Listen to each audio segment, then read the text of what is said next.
चलो आज अपने को मोल कंसेप्ट स्टार्ट करना है। और मैं इतना जानता हूँ आप लोगों को कि मोल कंसेप्ट वैसे है तो बहुत प्यारा चैप्टर, लेकिन आप में से बहुत से स्टूडेंट उसको बहुत ज्यादा प्यारा मानते हैं। क्योंकि सर ये प्यारा और बहुत प्यारा क्या है? ये बताएं पहले, मोल कंसेप्ट क्वेश्चन बहुत इजीली हो जाते हैं कि प्रॉब्लम्स आती है? कोई बात नहीं, मेरे मोल कंसेप्ट चैप्टर फिनिश होने के बाद नहीं आएगी। बिल्कुल बिल्कुल, मेरे को पिछले साल से कोई मतलब नहीं, मेरे को कुछ उससे कुछ लेना देना नहीं है। क्योंकि नहीं नहीं बेटा, ऐसा दोबारा नहीं मत करना। मुझे कोई क्लैपिंग नहीं चाहिए, नहीं बाहर निकाल दूंगा क्लास से। बता रहा हूँ बेटा, मुझे ये भी पता था कहाँ से आवाज आई। क्योंकि मैं आपको थोड़े बताता हूँ, मेरे सेंसर समझ रहे हो, सेंसर सेंसर्स कहता हूँ, मैं कहता हूँ सेंसर मेरे बहुत स्ट्रांग है। अगर मैंने आपसे किसी क्वेश्चन का आंसर पूछा और आप में से सभी स्टूडेंट ने राइट आंसर बताया, एक स्टूडेंट ने रॉन्ग आंसर बनाया, तो मेरे को उसी की आवाज सुनाई देगी, किसी की नहीं सुनाई देती है। तो इसलिए बेटा गलत चीजें बहुत पहले दिखाई दे जाती हैं, गलत चीजें पहले पता चल जाती हैं। तो इसलिए ना करें, क्योंकि आपका ही टाइम है, वेस्ट नहीं करना है, यूटिलाइज करना है। किसी भी टाइप के क्वेश्चन में कोई भी एरर हो, कोई भी डाउट हो, मैं आपको बाहर मिलूंगा, आप मुझसे पूछ सकते हो। अब हम मोल कंसेप्ट की बात करें तो सबसे पहले आप लोग ये बताओ कि मोल कंसेप्ट चैप्टर हम पढ़ क्यों रहे हैं हमारे सिलेबस में, इसलिए सही है, सबसे बढ़िया बात है कि हमारे सिलेबस के अंदर है, मजबूरी है, पढ़ना पड़ रहा है। नहीं है बच्चों, ऐसा नहीं है। केमिस्ट्री में अगर बहुत सारी चीजें हैं तो नॉलेज के लिए भी है। केमिस्ट्री में हमें नॉलेज से क्या कनेक्शन है, क्या चीज है, हमें क्या लेना देना है। तो आप लोग देखें सभी, एक रिएक्शन है जो आप लोग सबसे ज्यादा आपने अपने स्कूल में यूटिलाइज की होगी, NaOH plus HCl, which is converted to NaCl plus H2। इस इक्वेशन को आप लोग देखोगे तो one molecule of NaOH is completely utilized by one molecule of HCl and converted to one molecule of NaCl plus water। सही? क्या आप nature में one atom, one molecule, one ion को विजुलाइज कर सकते हो? तो फिर ये रिएक्शन फिजिकली कैसे पॉसिबल है? मोल के से कनेक्टेड चीज चल रही है अपने पास, मैं आपको वही समझा रहा हूं बच्चों। अपना जो मोल कंसेप्ट है वो हम ऑलवेज कंपाउंड के ऊपर यूटिलाइज करते हैं, बिकॉज हम single atom, single ion, single molecule को विजुलाइज नहीं कर सकते। जैसे मैं आपको एग्जांपल बताता हूं, अपने पास एक ग्लास है, सपोज करो इसका वॉल्यूम है 200 ml इसका, तो इसमें वाटर फिल है अपने पास 200 ml। वाटर इसमें कंपाउंड है, एटम है, मॉलिक्यूल है, आयन है, कंपाउंड। क्यों? विजुलाइज हो रहा है। नेचर में जितने भी कंपाउंड्स हमारे पास हैं वो सब हम विजुलाइज कर सकते हैं। आप कंपाउंड में हो, इस रूम के अंदर जितने भी अपने पास चीजें आप विजुलाइज कर रहे हो सब कंपाउंड है। तो इस ग्लास के अंदर 200 ml वाटर है, राइट? वाटर की डेंसिटी कितनी होती है? 1 ग्राम पर ml। It means 1 ml of water is equal to 1 gram of weight. It means के अंदर 200 ग्राम ऑफ वाटर है। अगर इसमें टोटल नंबर ऑफ मॉलिक्यूल्स में कैलकुलेट करूं तो फर्स्ट हम इसमें मोल कैलकुलेट करेंगे, विच इज 200/18। 200/18 इतना सबको आता है, मुझे पता है। इंटू एन ए किया, टोटल नंबर ऑफ मॉलिक्यूल्स आ गए। अब ऐसा थोड़ी करेंगे अपने जो फैलाया और आप में सब लगे हुए गिनने में, सर एक देखो ये रहा, दो ये रहा, तीन गिने। उसका रीजन ये है कि हम सिंगल मॉलिक्यूल, सिंगल आयन को विजुलाइज नहीं कर सकते, हम उसको अप्रोक्सीमेटली कैलकुलेट कर सकते हैं। और अप्रोक्सीमेटली कैलकुलेट के लिए हमें एवोगैड्रो ने अपना रूल दिया।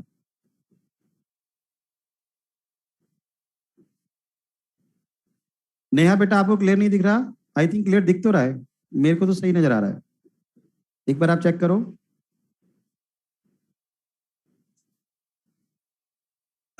ठीक है बच्चों, मैं आपकी चैट भी देख रहा हूं, आप देखो इसको। ब्लर है तो बेटा एक बार दोबारा लॉगिन करो। तो मोल में हमारे पास क्या है कि मोल हम जो है बच्चों कंपाउंड्स के ऊपर एप्लीकेबल करते हैं, और कंपाउंड के थ्रू हम लोग एटम्स, मॉलिक्यूल्स, आयंस को कैलकुलेट करते हैं। फॉर एग्जाम्पल, आप लोग कभी ना कभी अपने टाइम में बीमार हुए होंगे, तो आपको डॉक्टर ने कॉमन टेबलेट दी होगी पैरासिटामोल फीवर के लिए, सभी जानते हैं अपन लोग। जनरली मार्केट में पैरासीटामोल की जो टेबलेट आती है वो 500 mg या 600 mg की आती है, सही है। 500 mg मतलब हुआ 500 मिलीग्राम, मीन्स 0.5 ग्राम। आपको विजुलाइज हो रही नहीं हो रही? हो रही, तभी तो आप उसको ले रहे हो, यूं थोड़ी हवा में चलेगा। हवा में पैरासीटामोल हवा में चली अंदर। अगर मैं उसमें total number of paracetamol molecules आपसे आइडेंटिफाई कराऊं तो क्या हो जाएगा? 0.5 gram upon molar mass of the paracetamol into N. अब आप कहो सर इसका यूज क्या है? पढ़ते तो है अपन सारी चीजें। आप में से कितने स्टूडेंट है जिनको खाना खाना आता है? सबको आता है यार। उल्टा पूछता हूँ, बनाना किसको आता है? अरे क्या बात है, बड़े कुकिंग एक्सपर्ट हैं आप तो। अच्छा बनाते हो बच्चों? कैसा तो नहीं है ना कि पता चला कि मैंने आपसे आलू का पराठा बोला और आपने आस्ते का नक्शा बना दिया? ऐसा तो नहीं है? चलो कोई बात नहीं। कि बन कुछ रहा है, बन कुछ मतलब होता है ना कई बार कि किसी ने हॉरर मूवी बनाई बन गई कॉमेडी मूवी, ऐसा हो जाता है। कोई बात नहीं। अगर मान लो आप में से कोई नए हैं, थोड़ा जूम कर दे बेटा, आई थिंक ठीक है, थोड़ा जूम करें इसको। अब ठीक है बच्चों, आपको विजुलाइज हो रहा है प्रॉपर? थोड़ा सा और जूम करूं? चलो ठीक है। तो मैं यही बात आपसे बता रहा हूं, आपने अगर मान लो आपके मन में आ रहा है कि हमको कोई रेसिपी बनानी है, तो आप रेसिपी बुक लेकर आए, घर वालों को इन्वाइट किया कि भाई मैं कुछ अच्छा बना के खिलाना चाहता हूँ आपको। आपको बनाना नहीं आता, फिर आपने रेसिपी बुक यूज करी। रेसिपी बुक हम यूज इसलिए करते हैं, इनको खाना नहीं आता, वो रेसिपी बुक यूज कर लेते हैं। अगर आपने रेसिपी बुक को प्रॉपरली चेक किया हो तो उसमें क्वांटिटी लिखी होती है। सपोज करो कि आप मटर पनीर बना रहे हो, तो सबसे पहले लिखा हुआ 200 ग्राम ऑफ पनीर। तो पहले आप क्या करोगे? वेट कैलकुलेट करने की मशीन लेकर आओगे, 200 ग्राम कैलकुलेट करोगे पनीर, हाँ ज्यादा हो रहा है कम हो रहा है, बिल्कुल एग्जैक्ट होना चाहिए। और अगर आपने पूरा एग्जैक्ट प्रोसेस यूज किया तो आपकी डिश बहुत बढ़िया बनेगी। सही है, यही अपना मूल कंसेप्ट है। कैलकुलेट अमाउंट ऑफ क्वांटिटी, हमको चीजें कैलकुलेट करनी है। देखो, 1 molecule of NaOH complete utilize by 1 molecule of HCl, ये प्रैक्टिकली पॉसिबल नहीं है। बट अगर मैंने calculate amount of quantity Na मॉलिक्यूल्स के लिए, Na मॉलिक्यूल्स के लिए, तो दोनों कंप्लीटली यूटिलाइज होंगे नहीं होंगे? होंगे। एवोगैड्रो ने इसका लिंक हम लोगों से करा था 1 मोल से। It is 1 mole, it is also 1 mole, right. और इसी का रिलेशन हमारे पास है, it is also equal to 40 gram, also equal to 36.5 gram. It means अगर मैं किसी बीकर में 40 ग्राम NaOH को यूटिलाइज करूंगा विथ 36.5 ग्राम ऑफ HCl, तो दोनों एक दूसरे को कंप्लीटली न्यूट्रलाइज कर देंगे। तो मोल का यूज क्या है? मोल इंटर रिलेशनशिप जनरेट करता है between number of molecules, between weight and number of volume और volume of the gas in litres. हमें एक ऐसी क्वांटिटी चाहिए थी या हमें एक ऐसा यूनिट चाहिए थी जो इंटर रिलेशनशिप जनरेट कर सके। आप क्यों सर हमें इंटर रिलेशनशिप की जरूरत क्यों पड़ी? बच्चों मैटर की 3 स्टेट्स होती हैं, सॉलिड लिक्विड गैस। इन तीनों में हमें रिलेशन चाहिए नहीं चाहिए? मैं आपको एक छोटा सा एक और पॉइंट बताता हूं। 1 mole of CO2 is equal to कितना होगा? 44 ग्राम। हम सभी जानते हैं, because the molar mass of CO2 is what? 44। ये जानते हो सभी? It is also equal to 22.4 litre at STP। Meaning क्या हुआ इसका? इट मींस अगर आपने 22.4 लीटर CO2 गैस को कंप्रेस किया और सॉलिड स्टेट में कन्वर्ट किया, ड्राई आइस बनाया, तो उसका वेट कितना होगा? 44 ग्राम।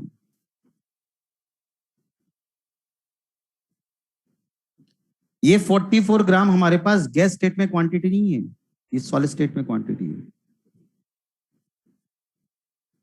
ड्राई आइस बनाते ही पढ़ाया आपने सबने, CO2 कंप्रेस करके ड्राई आइस बना देते हैं। और ये हमारे पास कौन सी स्टेट है? Gas state. सबको क्लियर है? बात सबको समझ में आ रही? एक और चीज आप लोग एक्सप्लेन करता हूं, मुझे बताओ 1 मोल ऑफ H2O गैस है, H2O vapours is equal to हम लोग लिख सकते हैं 18 ग्राम, राइट और wrong? Which is also equal to 22.4 litre gas, क्योंकि वेपर है। गैस की बात करें, अगर मेरे पास 22.4 लीटर वाटर वेपर्स होगी और आप उसको कंडेंस करोगे तो वेट कितना आएगा? 18 ग्राम। अब सपोज करो, मैं आपसे क्वेश्चन को दोबारा रिपीट कर रहा हूं, ये क्वेश्चन आपने कहीं ना कहीं पढ़ा भी होगा। मॉड्यूल बेटा अपने पास मॉड्यूल नंबर 1 है मोल कंसेप्ट।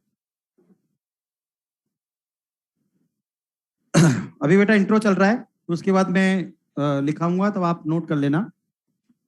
हाँ बच्चों, अगर मैंने 22.4 लीटर वाटर वेपर्स को कंडेंस किया तो कौन सी स्टेट में कन्वर्ट होगा? लिक्विड स्टेट में। तो कोई मुझे बता सकता है what is the volume of water after the condense 22.4 litre water vapours? 18 ml। कैसे आया? डेंसिटी। अगर मैं इसको लिक्विड में कर लूं, same as 1 mole of H2O liquid is equal to हमारे पास कितना होगा? 18 gram, which is also equal to 18 ml, because the density of water is what? 1। ये क्वेश्चन आपके मॉड्यूल का ये कहीं ना कहीं आपने पढ़ा होगा। अगर 22.4 लीटर वाटर वेपर कंडेंस करेंगे तो उससे जो अपने पास वाटर फॉर्म होगा उसका वॉल्यूम हमारे पास कितना होगा? 18 ml। ये बहुत जगह ब्लेंडर मिस्टेक भी कराता है। आपको गिवन है 22.4 लीटर वाटर, सुनना, 22.4 लीटर वाटर, और आपको मोल्स कैलकुलेट करने हैं। आप में से बहुत से बच्चे उसमें 22.4 से डिवाइड कर देते हैं। जब तक 22.4 लीटर वाटर वेपर्स गिवन नहीं है, आप उसको मोल्स में कन्वर्ट करने के लिए 22.4 से डिवाइड नहीं करोगे। अगर मैंने आपको 22.4 लीटर वाटर बोला है, इसका मतलब मैंने आपको 22400 ml वाटर बोला है। इट मींस मैंने आपको 22400 ग्राम वाटर बोला है। ये वाटर में बहुत बड़ी ब्लेंड मिस्टेक होती है, आप गैस मान लेते हो उसको, वो आपको ml में दे देगा, आप गैस मान लो। लिक्विड स्टेट गैस थोड़ी होती है हमारे पास। जब तक वो आपको वाटर वेपर्स नहीं दे, आप तब तक 22.4 से डिवाइड नहीं करो। सब मेरी बात समझ में आई बच्चों? अब वही है, अगर मैं 22.4 लीटर वाटर वेपर को कंडेंस करूंगा तो वाटर का वॉल्यूम हमारे पास कितना आएगा? 89। अगर आप इसको आइस में कन्वर्ट करोगे तो उसका वेट कितना होगा? 18 ग्राम। सॉलिड स्टेट भी है, लिक्विड स्टेट भी है, गैस स्टेट। ये यूज है मोल का कि हमको रिलेशन जनरेट करने हैं। मेन यूज अपने पास मोल का बच्चों यही है। अब जब भी इसमें क्वेश्चन आते हैं तो क्वेश्चन की अंडरस्टैंडिंग में प्रॉब्लम ही यही हो जाती है कि हम क्वेश्चन को प्रॉपरली,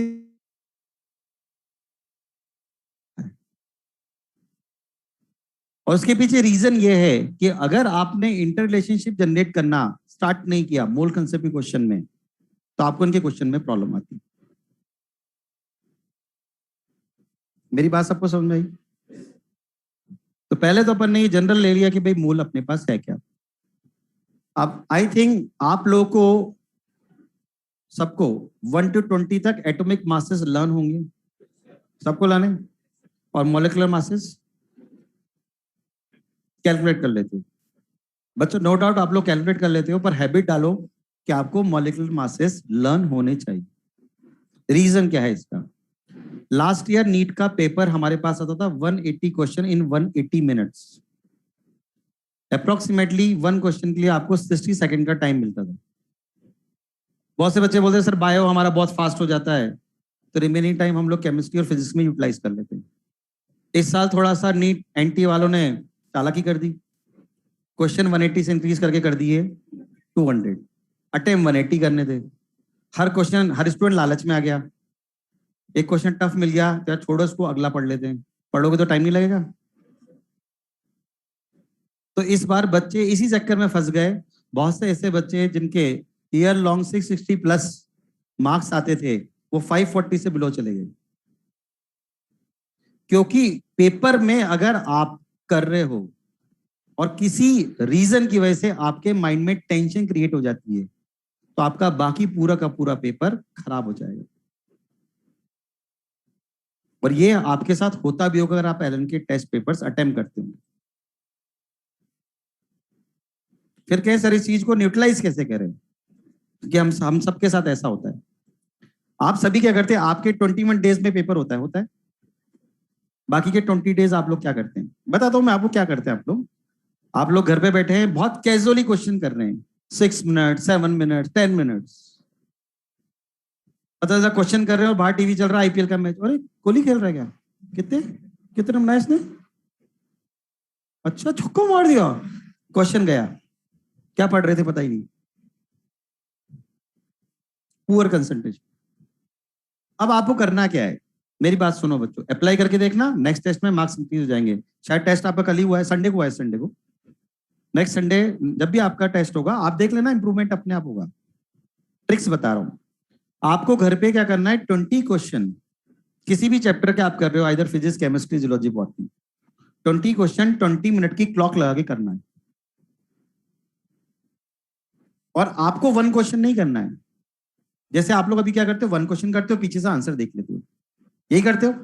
कई बार आपका आंसर गलत होता है तो आप राइट आंसर को जस्टिफाई कर लेते हैं, हाँ हाँ यही आंसर होगा, वो आपकी बहुत बड़ी मिस्टेक होती है। क्यों होती है, आपने उसको रट लिया कि हाँ यही आंसर होगा, सिमिलर क्वेश्चन अगर टेस्ट में आ जाएगा तो आप उसको अटेम्प्ट नहीं कर पाओगे।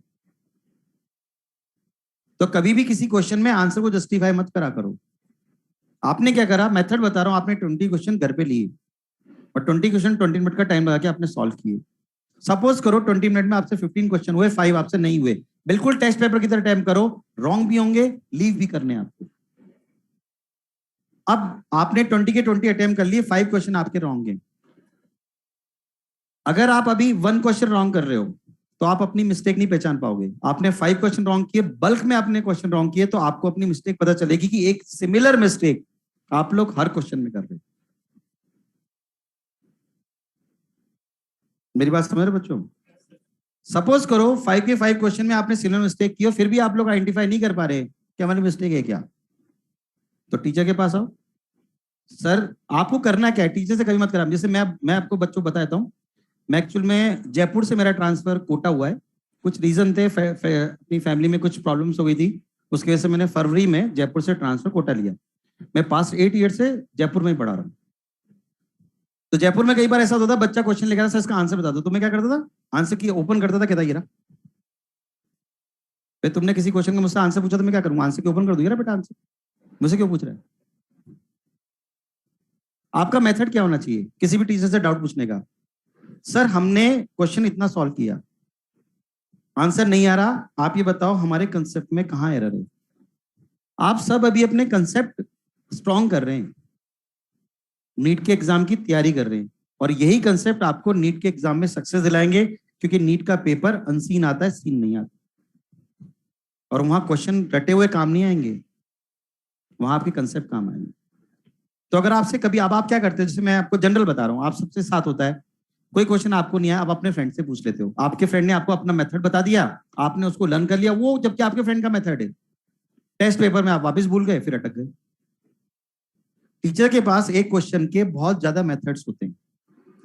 मैं ही नहीं बोल रहा कि आप मेरे मेथड को, मैं जो बोर्ड पे करा रहा हूं उसको आप कॉपी करो, आपका खुद का अपना मेथड हो सकता है क्वेश्चन सॉल्व करने का, लेकिन वो अपना मेथड होना चाहिए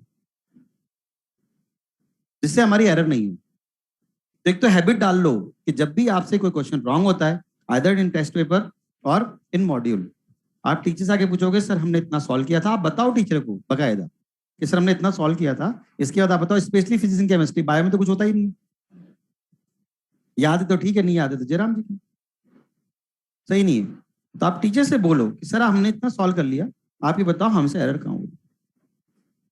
इससे आपका कंसेप्ट स्ट्रांग होगा, टीचर आपको हो सकता है 4-5 पॉइंट्स और आपको एक्सप्लेन कर। और हैबिट यही डालनी है, 20 question in 20 minutes daily.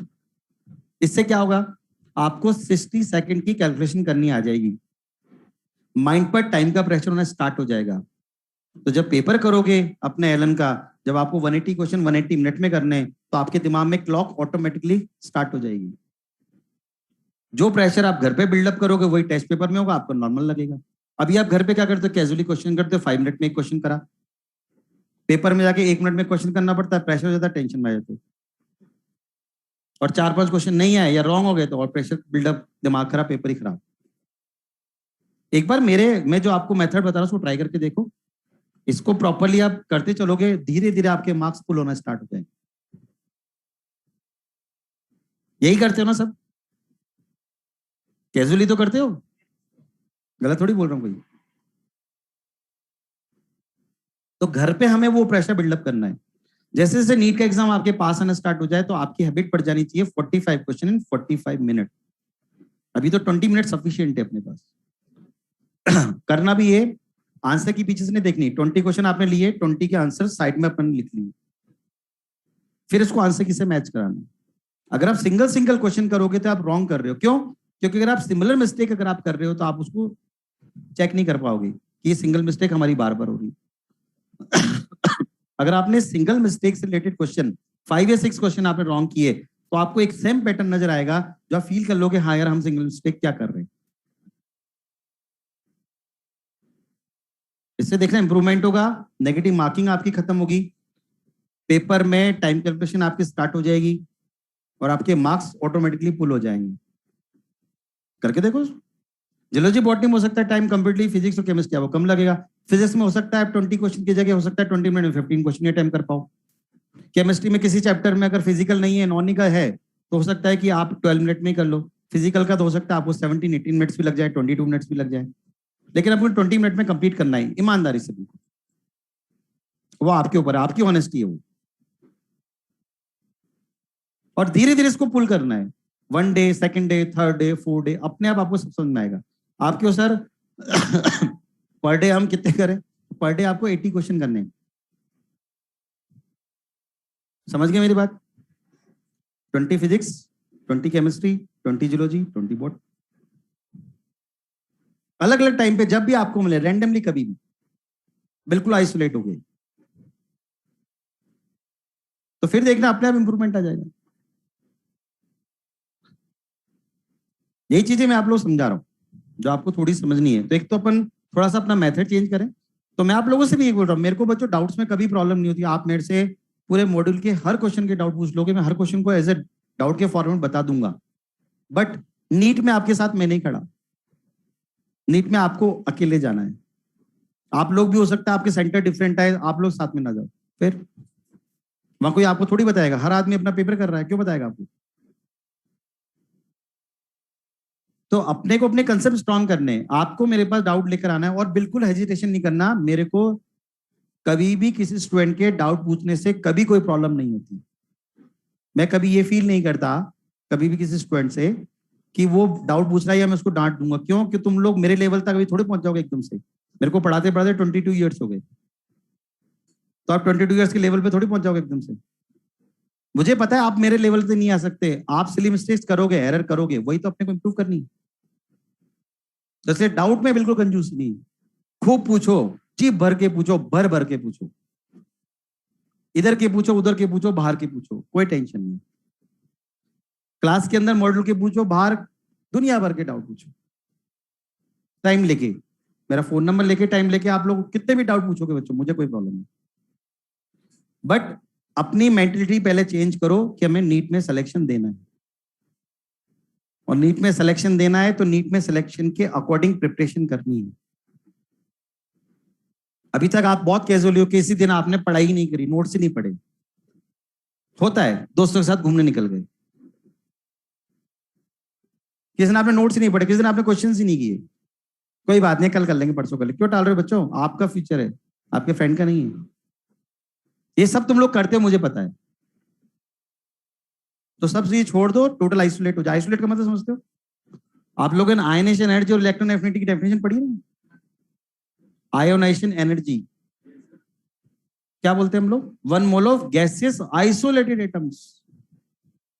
Isolated में स्पेसिफाई किया था, आइसोलेट क्यों होता है? कोई फोर्स ऑफ अट्रैक्शन नहीं, कोई फोर्स ऑफ रिपल्शन नहीं। आइसोलेट का ये मीनिंग होता है, no force of attraction, no force of repulsion. आपकी एज ऐसी है कि इस एज में आपको बहुत टाइप के force of attraction, force of repulsion मिलेंगे। उन सबसे आपको अपने आप को आइसोलेट करना है। सिलेक्शन चाहिए बच्चों तो टारगेट फिक्स करना पड़ेगा। अगर मान लो सपोज करो आपका कोई बहुत अच्छा फ्रेंड है और आपकी उससे फाइटिंग हो जाती है किसी बात पर, तो आपका पूरा दिन खराब हो जाएगा।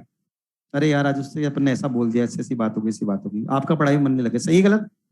क्यों आपने फ्रेंड बनाया? क्यों? पहली बड़ी बात क्यों बनाया भाई? वो आपकी क्या हेल्प करेगा? अच्छा आपका टाइम पास करेगा। टाइम पास करना है? टाइम पास करना है?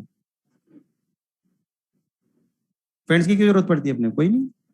आपके फ्रेंड्स आपके टीचर्स हैं और कोई नहीं।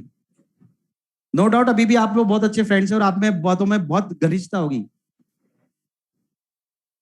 लेकिन हमें उसकी रिक्वायरमेंट नहीं है, क्योंकि आपका प्राइम टारगेट नीट है।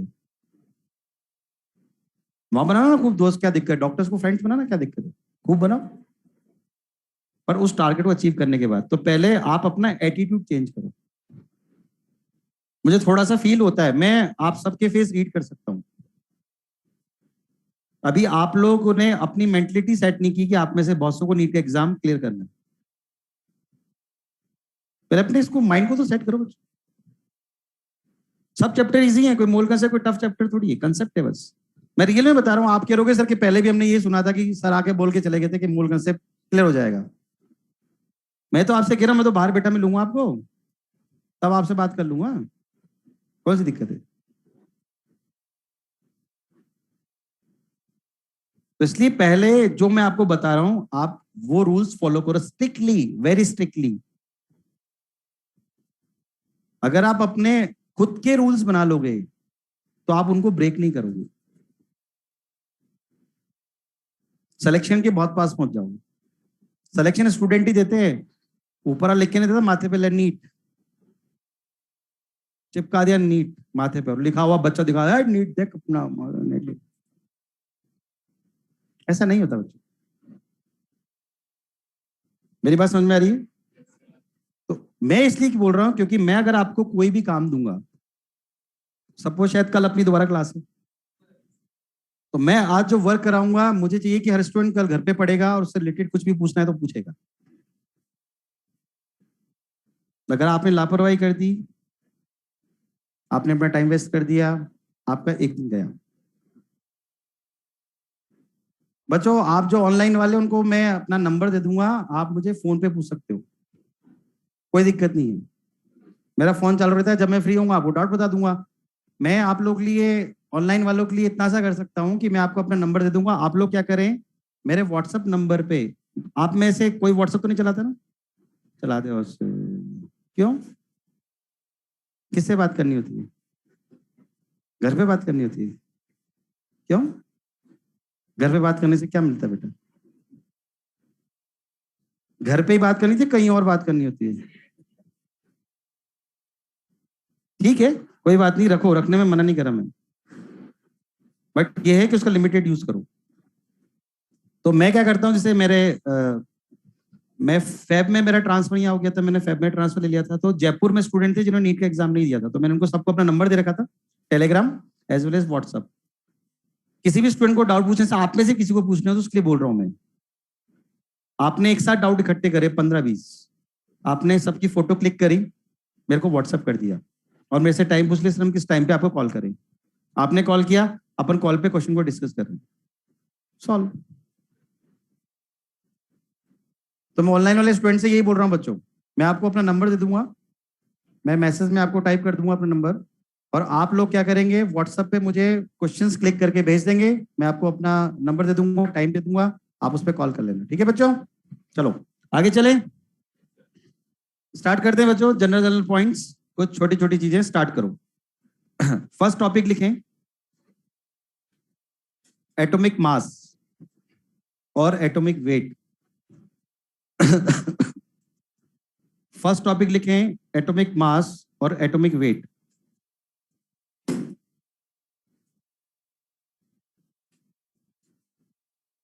एटॉमिक मास और एटॉमिक वेट। कौन बताएगा एटॉमिक मास एटॉमिक वेट क्या होता है अपने पास?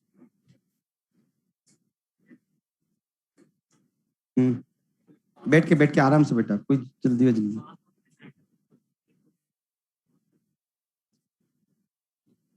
नीट में कौन डेफिनेशन पूछने बैठा है? या किसी को ओएमआर लिख के मन लिखे लंबा लंबा, मास of one atom one of the 12 part of the carbon atom है? नहीं, सिंपल चाहिए मेरे को। हमेशा सिंपल लैंग्वेज यूज करा करो जो अच्छे समझ में आए। लिखो बच्चों, एटॉमिक मास और एटॉमिक वेट, इसकी डेफिनेशन लिखा रहा हूं। लिखो, it is the mass of one atom in gram. It is the mass of, बेटा वन एटम का मास है पर in gram. It is the mass of one atom in gram. बात समझ में सबको? ग्राम इंपॉर्टेंट है अपने लिए। एग्जाम्पल करके लिखें, atomic mass of carbon, atomic mass of carbon. Atomic mass of carbon में बच्चों अभी तो मैं आप लोगों के सामने लिख रहा हूं, थोड़ा सा बाद में डिटेल्स में एक्सप्लेन कर दूंगा कैसे निकालना है। और 12 into 1.67 into 10 to the power minus 24 gram, और 12 into 1.67 into 10 to the power minus 27 kilogram, और 12 AMU। इसके साथ आप ब्रैकेट में लिखेंगे, it is the actual atomic mass of carbon. मैं रिपीट करता हूं बेटा, mass of, it is the mass of one atom in gram. तो हमने एग्जाम्पल के फॉर्मेट में लिया था एटॉमिक मास ऑफ कार्बन। तो एटॉमिक मास ऑफ कार्बन अपने पास होगा 12 gram upon N. 12 into 1.67 into 10 to power minus 24 gram. इसी के साथ आप ब्रैकेट में लिखेंगे, it is the actual atomic mass of carbon.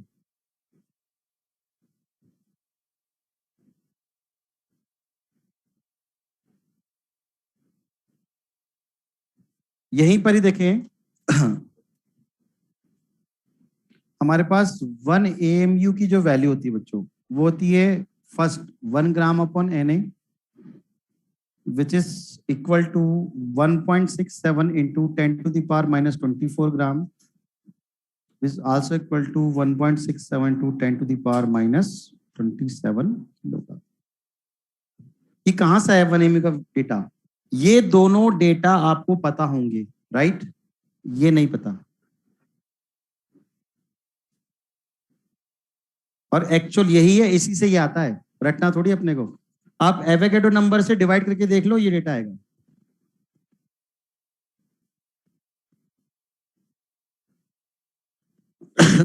Copy क्या बच्चों? मैं आपको बताता हूं इसको, हमने इसको कैलकुलेट कैसे किया। 1 AMU की डेफिनेशन आपको सबको पता है क्या होती है? It is the one of the 12 part of carbon 12 atom, सभी जानते हैं। और it is equal to one of the 12 part of carbon 12 atom mass, carbon 12 atom mass. तो वन ऑफ द 12 इंटू, अब कार्बन एटम का mass हमारे पास क्या है?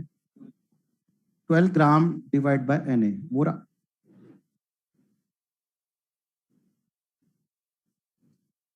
ट्वेल्व टू 12 कैंसिल आउट हुआ, तो 1 AMU की वैल्यू हमारे पास आई 1 ग्राम अपॉन Na, और 1 gram upon 6.022 into 10 to the power 23। Solve करोगे आएगा 1.67 into 10 to the power minus 24 gram. ये डेटा आता ही इसलिए। ये आपने कहीं देखा क्या? ये आपने देखा यार, अभी 12th क्लास में देखा। कहाँ देखा?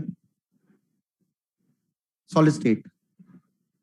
कहाँ सॉलिड स्टेट में? मैं तो लिंक करता हूँ चीजों को, मेरे को चैप्टर लिंक करने बड़ा मजा आता है। सॉलिड स्टेट में आपने एक फॉर्मूला पढ़ा होगा, D is equal to Z into M upon Na into AQ, density वाला। पढ़ा नहीं पढ़ा? सॉलिड पढ़ा ना सबने? ये सरप्राइज क्यों होके देख रहे हो यार? ये नहीं देखा क्या फॉर्मूला? डेंसिटी का फॉर्मूला नहीं देखा सॉलिड में तुम लोगों ने? देखा नहीं देखा? सॉलिड पढ़ लिया? चलो कोई बात नहीं, ये आपको सॉलिड के मॉडल में मिल जाएगा। तो इसमें अगर मैं आपसे बोलूं तो फॉर्मूला तुम्हारे पास क्या होता है? Mass is equal to volume into density. तो अगर ए क्यूब अपने पास वॉल्यूम है, उधर ले जाओगे, जेड अपने पास एटम हो गया, तो Z into M upon N A is equal to V into D होता, ये फॉर्मूला है।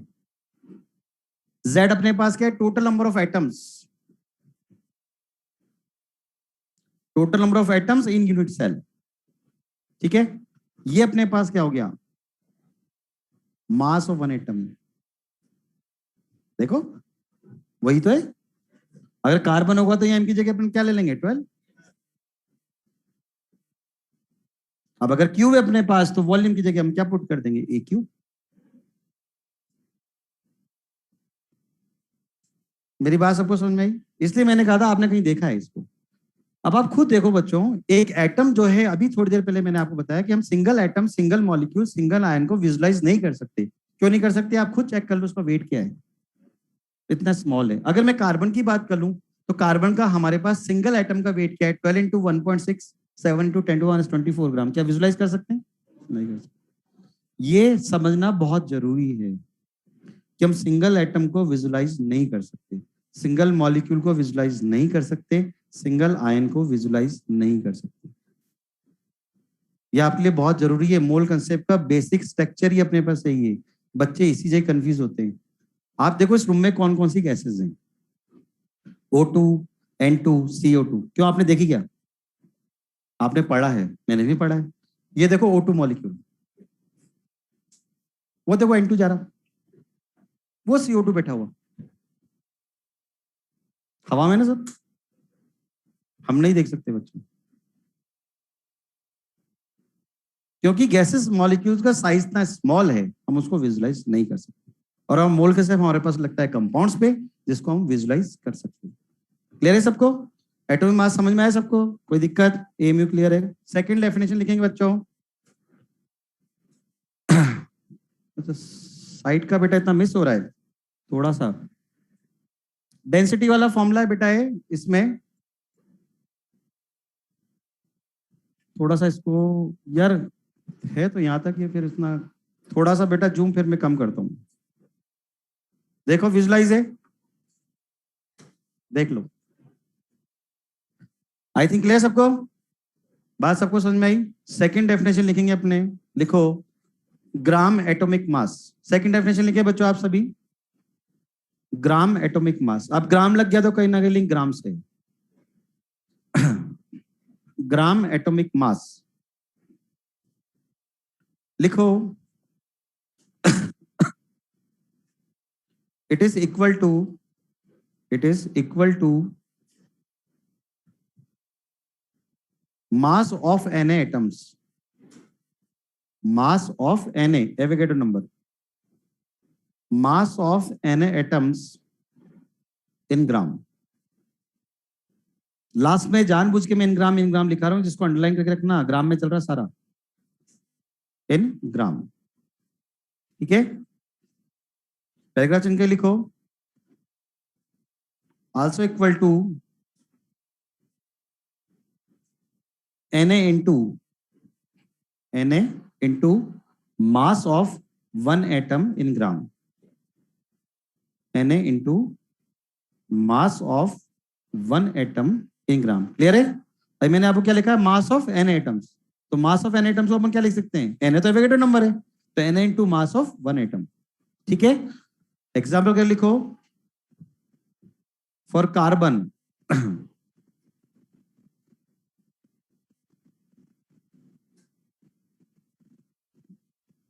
कार्बन के लिए हमारे पास क्या होगा, Na into 12 gram upon Na। ये समझ में आया, मैंने भी आपको फॉर्मूला लिखाया है, Na into mass of one atom, Na into mass of one atom. Na अपने पास है और अपने पास कार्बन का जो अपने पास एटॉमिक मास है वो अपने पास क्या है, 12 gram upon Na। Cancel out कर दो इसको, आंसर कितना गया, 12 ग्राम। आप कह रहे हो सर ये तो हम सब जानते हैं, जानते नहीं हो बच्चों, ये कैलकुलेटेड है। यूज कहाँ होगा, क्वेश्चन करोगे जब यूज होगा, इसकी डेफिनेशन डायरेक्ट पूछी जाती है। बेटा अपने पास है एवोगैड्रो नंबर वाला, Na into mass of one atom in gram. तो अपन ने एग्जांपल लिया gram atomic mass of carbon, तो gram atomic mass of carbon अपने पास क्या होगा, Na into mass of one atom of carbon. Na से Na कैंसिल आउट हुआ, आंसर कितना होगा, 12 gram. It means Na atoms का वेट अपने पास कितना होगा, 12 ग्राम। तो वन एटम का वेट कितना हुआ, यूनिटरी मेथड यूज करो, 12 अपॉन Na। क्या हुआ? 12 अपॉन Na ही तो हुआ। कोई कंफ्यूजन? चलो थर्ड टर्म लिखें, मोलर मास। थर्ड टर्म लिखें, मोलर मास। मोलर मास की डेफिनेशन होती है अपने पास, लिखो, it is the weight of 1 mole of compound. It is the weight of 1 mole of compound.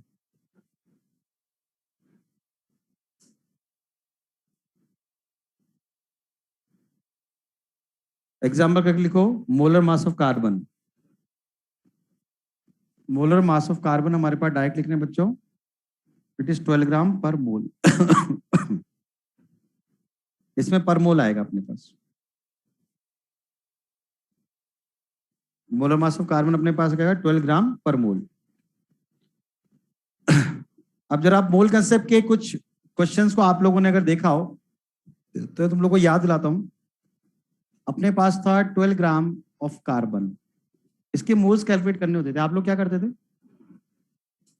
Mole is equal to, आप लिखते हैं 12 अपॉन 12 इज इक्वल टू 1, यही करते हो। अब सच्चाई देखें क्या है। ऊपर लिखा हमने 12 ग्राम, नीचे आना चाहिए 12 ग्राम पर मोल। यूनिट से यूनिट मैच नहीं करोगे तभी तो 1 मोल आएगा। तो आपका जो मोल का फॉर्मूला है, वेट अपॉन मोलर मास, वो वेट अपॉन मोलिकुलर मास नहीं होता, वेट अपॉन एटॉमिक मास नहीं होता, वो होता है वेट अपॉन मोलर मास। और मोलर मास हमारे पास क्या होता है? ग्राम पर मोल, तभी तो अपने पास यूनिट मैच होगी। अब हमें तो कौन टोकने वाला है, हमें कौन बोलने वाला है? क्यों हमें कौन टोकने वाला है? तो हम यूनिट को तो लेते ही नहीं है, ना ग्राम ना ग्राम, 12 12 वन आंसर। लेकिन आप चेक करो, यूनिट मैच होनी चाहिए। नहीं तो आप खुद सोचो, अगर आप 12 ग्राम अपॉन एटॉमिक मास करोगे तो 12 ग्राम अपॉन 12 एमयू कौन सी यूनिट आई? 12 ग्राम अपॉन 12 एमयू, तो ग्राम अपॉन एमयू कौन सी यूनिट आई? बात समझ में नहीं, समझ में सबको? तो इसलिए वो हमेशा मोलर मास होता है। और ये जो मैं सारी टर्म्स लिखा रहा हूं, ये सब एनसीईआरटी के अंदर है। हो सकता है आप में से बहुत से स्टूडेंट्स को फर्स्ट टाइम देख रहे हो। मेरे को पता है बच्चों, आप सभी मोल कंसेप्ट अच्छे से जानते हो। बहुत से बच्चे को अच्छे से आता है, बहुत से को नहीं आता है। लेकिन कुछ चीजें हैं जो हमारे पास इंपॉर्टेंट टर्म्स हैं जो मोल कंसेप्ट, इसलिए मैं वो टर्म्स आप लोग करा रहा हूं ताकि आपको आगे फर्दर प्रॉब्लम नहीं है। क्लियर है सबको? कोई कंफ्यूजन? एक छोटा सा क्वेश्चन कर लेते हैं बच्चों, अपन सब लिखें। सोच समझ के करना है। लिखो, calculate the atomic mass of an unknown element x. Calculate the atomic mass of an unknown element x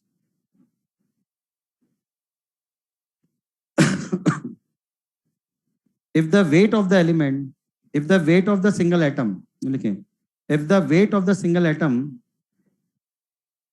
of x is, if the weight of the single atom of x is 6.64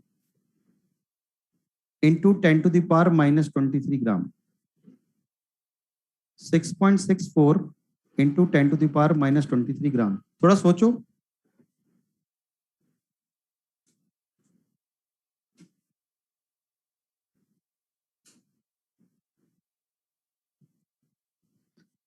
just अभी आपको मैंने एक formula लिखाया था, उसी फॉर्मूले के base पर मैं यहां पर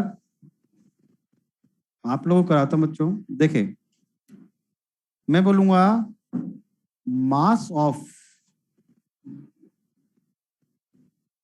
one atom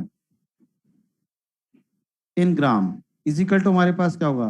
atomic mass in gram upon Na। बोलो होगा नहीं होगा? अभी करा ना अपन ने। अगर सपोज करो यही कार्बन के लिए होता तो क्या होता? एटॉमिक मास की जगह अपन क्या लिखते थे? 12। कोई कंफ्यूजन किसी को? आपको यही डेटा उसने दिया है 6.64 इंटू 10⁻⁻³ ग्राम। पढ़ो क्वेश्चन को, ठीक है। तो ग्राम से हमने ग्राम कैंसलेट किया तो हमारे पास आया atomic mass upon Avogadro number is equal to 6.64 into 10⁻⁻23 और atomic mass is equal to कितना आ गया 6.64 इंटू 10⁻⁻23 इंटू Na की वैल्यू प्लेस करें तो 6.64 into 10⁻⁻23 into 6.022 into 10⁻23, right. Cancel out हुआ, सॉल्व करोगे अप्रोक्सीमेटली आएगा 40। क्या बात समझ में आई? अगर आपको क्वेश्चन में किसी एक सिंगल एटम का वेट गिवन हो इन ग्राम्स, हो सकता है किलोग्राम में भी दे दे, किस में कन्वर्ट करोगे? ग्राम्स में। तो उसको अगर आपने एवोगैड्रो नंबर से मल्टीप्लाई किया तो हमारे पास क्या आ जाएगा? Atomic mass. सबको बात समझ में आई? क्वेश्चन समझ में आया मेरा? मैंने सिंगल एटम का वेट दिया तो विदाउट कैलकुलेशन, आपको पेन नहीं चलाना, मुझे बताओ कार्बन के एक एटम का वेट कितना होगा अप्रोक्स? 2 इंटू 10⁻⁻23 ग्राम। नहीं समझना है भाई? एवोगैड्रो नंबर की वैल्यू कितनी हुई? 6 इंटू 10⁻23 अप्रोक्स, डिवाइड कर दो, कितना आ रहा है? 2 इंटू 10⁻⁻23 ग्राम। इसको सॉल्व करोगे तो अप्रोक्सीमेटली 2 ही आएगा, 20 आएगा, क्योंकि -24 है, 20 आएगा। सॉल्व करोगे तो अपने पास कितना जगह? 2 हो जाएगा। मेरी बात सबको समझ में आ रही है? क्लियर है सबको? कार्बन का एक सिंगल एटम का अपने पास मास कितना हो जाएगा? 2 इंटू 10⁻⁻23 ग्राम अप्रोक्स। तो हम किसी भी मॉलिक्यूल का सिंगल एटम का मास निकाल सकते हैं, कोई कंफ्यूजन नहीं किसी को। जैसे मैग्नीशियम है Mg के सिंगल एटम का मास क्या हुआ? 24 ग्राम अपॉन Na। तो 6 से डिवाइड कर दो, कितना हो गया? 4 इंटू 10⁻⁻23 ग्राम। सबको समझ में आ गया? कोई कंफ्यूजन? क्वेश्चन समझ में आया बच्चों सबको? सबको क्वेश्चन समझ में आया? 40 अपने पास आंसर आ गया, कॉपी कर लो इसको।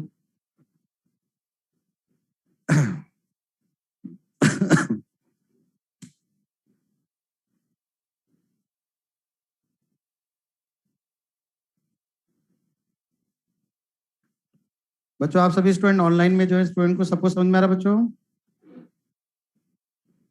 कोई कंफ्यूजन किसी को?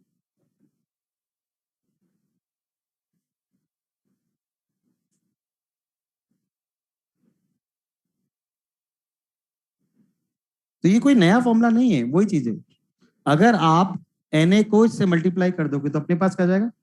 Na into mass of one atom is equal to atomic mass in gram. तो ये अपने पास क्या जाएगा? Gram atomic mass. कोई नई चीजें नहीं है, सब वही है, मिक्स है, समझो बस।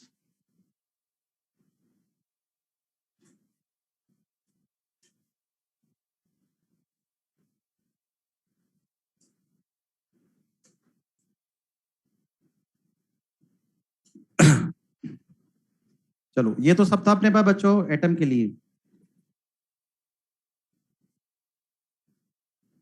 चैट प्राइवेट नहीं हो रही है? प्राइवेट ही तो करी थी बेटा मैंने।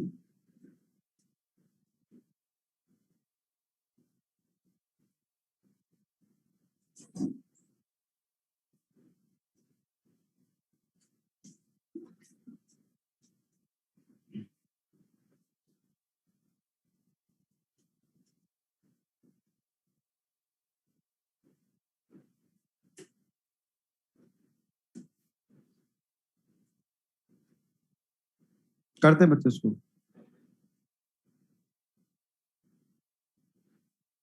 बेटा 6 से डिवाइड इसलिए किया आपने, एवोगैड्रो नंबर की जो वैल्यू हमारे पास होती है वो होती है 6 इंटू 10⁻23। तो 6 से डिवाइड करोगे 24 को तो 4 आ जाएगा, और 10 टू द पावर डिवाइड में 10⁻23 ऊपर लेके जाओ, कितना आएगा? 10⁻⁻23। चलो बच्चों, ये तो सब एटम के लिए था, मॉलिक्यूल के लिए लिखते हैं। डेफिनेशन लिखे हैं, molecular mass, molecular mass similar, अपने पास डेफिनेशन आएगी, मॉलिक्यूलर मास बोल लो या मॉलिक्यूलर वेट बोल लो, एक ही बात। सिमिलर डेफिनेशन अपने पास आएगी। वहां वन एटम का वेट था ग्राम में, यहां पर वन मॉलिक्यूल का वेट हो जाएगा ग्राम में। तो लिखो it is equal to mass of one molecule, it is equal to mass of one molecule in gram। ठीक है, फॉर एग्जाम्पल करो, मॉलिक्यूलर मास ऑफ CO2,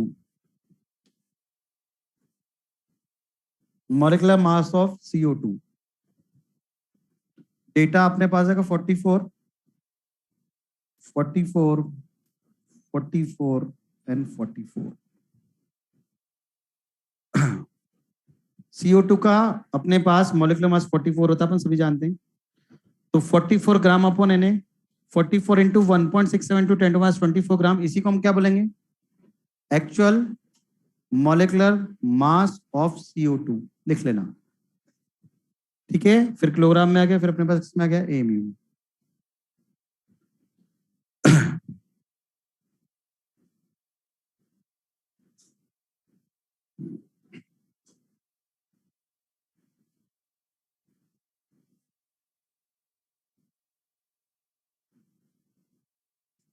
सबको क्लियर है?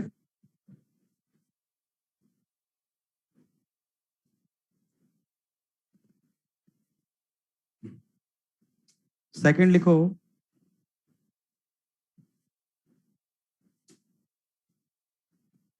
ग्राम molecular mass of, gram molecular mass, second लिखें gram molecular मास।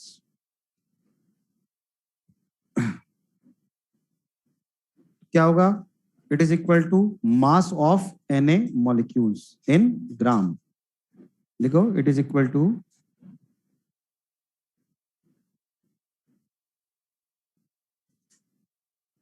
बेटा single atom में बताता हूं Na से क्यों डिवाइड किया। क्या लिखा है मैंने, it is equal to mass of Na molecules in gram. रहेगा चिन्ह लिख लो, also equal to Na into, also equal to Na into mass of one molecule in gram. इसी के बाद लिखना है ना, also equal to Na into mass of one molecule in gram, mass of one molecule in gram. Clear है? लिखो for example, for example लिखें इसमें gram molecular mass of CO2, gram molecular mass of CO2 क्या होगा, ग्राम molecular mass of CO2 44, हम ऐसे लिखेंगे Na is equal to Na into 44 gram upon Na, Na to Na cancel out, कितना 44 ग्राम।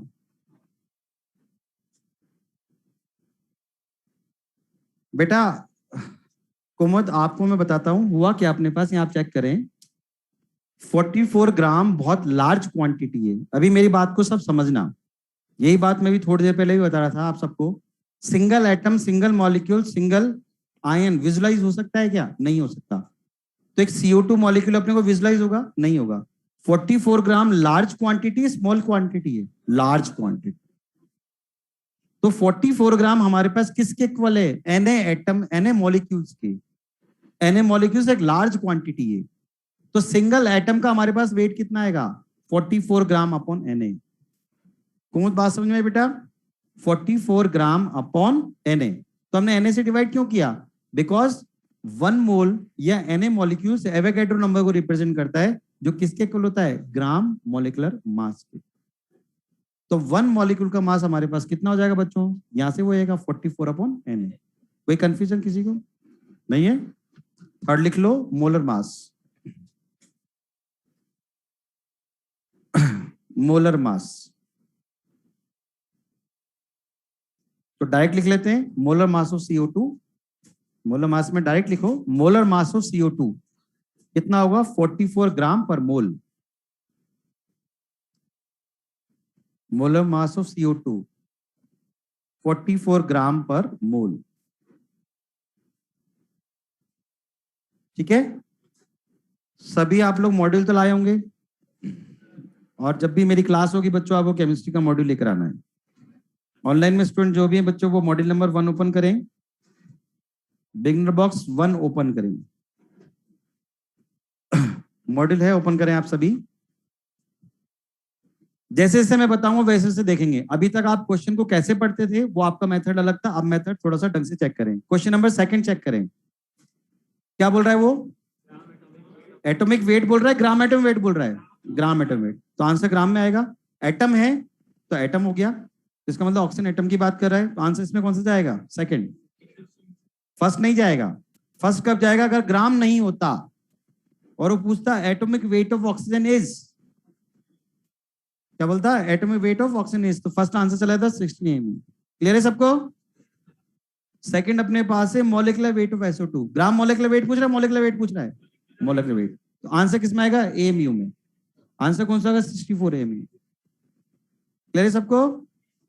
Question number 5 देखें, the actual molecular mass of chlorine is, अब ये molecular mass पूछ रहा है, तो Cl एटम है, Cl2 है, Cl2 है, तो आंसर हमारे पास क्या आएगा 71 इंटू 1.67 इंटू 10⁻⁻24 ग्राम। ठीक है, सॉल्व नहीं करना है, थर्ड और फोर्थ आंसर नहीं हो सकते, रीजन किलोग्राम में है, तो आंसर फर्स्ट और सेकंड होगा। अगर 71 को आप 1.67 से मल्टीप्लाई करोगे तो ग्रेटर देन 71 ही आएगा, तो फर्स्ट आंसर भी नहीं हो सकता, आंसर कौन सा हो गया, सेकंड। यही सीखना है, मैं आपकी कैलकुलेशन को बहुत रिड्यूस करा दूंगा, कैलकुलेशन करनी नहीं होती अपने को, कैलकुलेशन नहीं करनी, ट्रिक सिखाऊंगा आपको कि कैसे सॉल्व करना है। अब अभी आप क्या कर रहे होते, 71 इंटू 1.67 फिर निकाल, हाँ सर 1 से बना गया, मुझे नहीं चाहिए, मुझे आंसर चाहिए।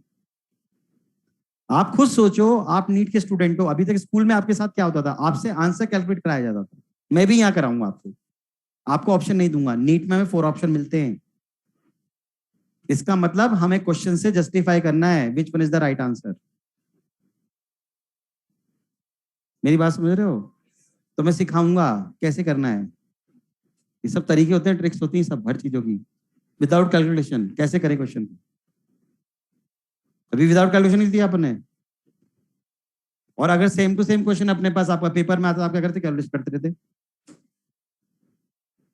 ट्रिक क्या लगा, किलोग्राम में आंसर हो नहीं सकता, ग्राम में सकता है, ग्राम में कौन सा होगा, ग्रेटर देन 71 होगा, सेकंड आंसर। ऐसे बहुत सारे क्वेश्चन आपके पास आएंगे नीट में बच्चों, तो हमको ऐसे सॉल्व करने हैं। ऑनलाइन के स्टूडेंट्स को भी समझ में आ गया, चलो तो ये बच्चों आगे क्वेश्चन आप और देख लेंगे, ये अपन करते रहेंगे। मेरे हिसाब से बात सबको समझ में आई, क्वेश्चन समझ में आ रहे हैं एक्सरसाइज में भी 1-2 क्वेश्चन और हैं बच्चों आप में से जो मॉड्यूल नहीं लाए प्लीज वो क्वेश्चन नंबर नोट कर लें, घर पे जाके एक बार चेक कर लें, और मॉड्यूल आपको लाना है। जैसे आप लोग exercise 1 page number 30 question number 10 देखें,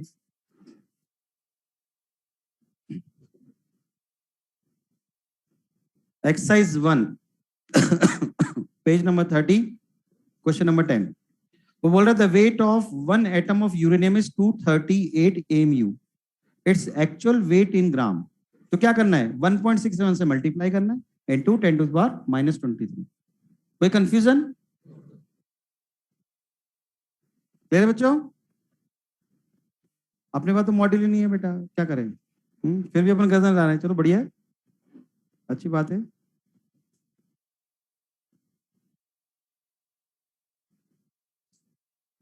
चलो बाकी क्वेश्चन अपन बाद में देखेंगे, चलो स्टार्ट करें आगे। टॉपिक लिखेंगे बच्चों मोल कंसेप्ट, मोल कंसेप्ट के मैं आपको 1 by 1 0.5 पॉइंट्स दिखा रहा हूँ, चल तो मोल कंसेप्ट में रहे, पर मोल कंसेप्ट के होता क्या है वो अपने को पढ़ना है। लिखो मोल कंसेप्ट, चैप्टर तो है ही मोल कंसेप्ट, टॉपिक डालो मोल कंसेप्ट, टॉपिक डालना टॉपिक, मोल कंसेप्ट में फर्स्ट पॉइंट लिखेंगे आप 1 mole is equal to 1 mole is equal to Na particles. Na particles. Bracket में लिखें, पार्टिकल्स के साथ ब्रैकेट में लिखेंगे atoms oblique ions oblique molecules oblique electrons oblique protons oblique neutrons oblique valence electrons etcetera.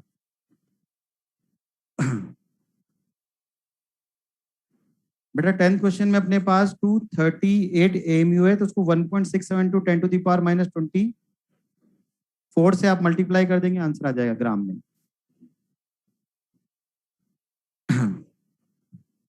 आगे बात समझ में। अब पार्टिकल्स हमारे पास कुछ भी हो सकता है, एटम भी हो सकता है, आयन हो सकता है, मॉलिक्यूल्स हो सकता है, इलेक्ट्रॉन्स प्रोटॉन्स न्यूट्रॉन्स सब हो सकते हैं। सेकंड लिखें इसी में, second point, 1 mole is equal to 22.4 litre gas. 1 mole is equal to 22.4 litre gas. Gas को अंडरलाइन करें एट STP और NTP। ये 1 mole is equal to 22.4 litre है, वो किसके लिए एप्लीकेबल है? Only for gas. बच्चों गैस और वेपर में क्या डिफरेंस होता है? एक ही बात है क्या? गैस और वेपर्स, स्टीम अलग चीज है बेटा, गैस और वेपर्स एक ही बात है, अलग अलग बात। आपके घर में आपकी हाफ फैमिली तो आपको बोलती चुन्नू और हाफ फैमिली बोलती मुन्नू, तुम कंफ्यूज हो यार, कौन बुला रहा है यार? ऐसा हो सकता है क्या कि एक के ही दो नाम हो? नहीं, तो डिफरेंट है। बच्चों रूम टेम्परेचर कितना मानते हैं हम लोग? 25 डिग्री सेंटीग्रेड। अगर 25 डिग्री सेंटीग्रेड में हमारे पास किसी कंपाउंड की स्टेट गैस है तो हम उसको गैस बोलेंगे। अगर किसी कंपाउंड की स्टेट हमारे पास लिक्विड और सॉलिड है और उसको हीट करने पर अगर हम उसको गैस स्टेट में कन्वर्ट करते हैं तो लिक्विड और सॉलिड की गैस को हम लोग बोलते हैं वेपर्स। आपने वर्ड यूज